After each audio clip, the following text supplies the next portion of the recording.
former Deputy Energy Minister, Mr. K.T Hammond, says it is time government clears all that old ECG to enable it to get on its feet. He also encouraged the ECG to embark on other measures to enhance profitability. Meanwhile, a member of the Energy Committee, Mr. John Jinapor, has advised government against its intention to involve private sector in the running of ECG. You have no idea how much money government owes ECG. One of the reasons why ECG wasn't performing properly was because of that.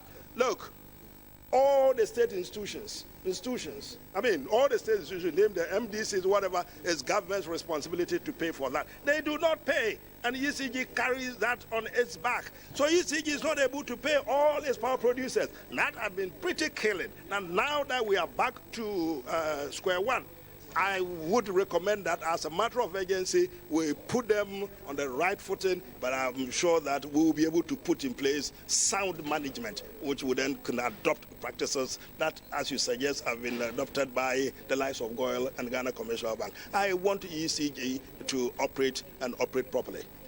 Parliament ought to be briefed immediately, because Parliament that approved all these agreements, the people's representative ought to be involved. Let's also engender to build confidence and to build consensus. We must do a proper introspection. What led to this unfortunate incident? What are the mistakes we made? What are the errors that we committed? So that together we can develop a roadmap that will work for ECG. Others have suggested an IPO. In the states in which you find ECG today, you cannot do an IPO. If you look at their current assets as against their current liabilities, there's a negative of more than 2 billion. And so let's restructure ECG. Clean the books, make it efficient, make it attractive, make it responsive. Then you can then begin to do an IPO.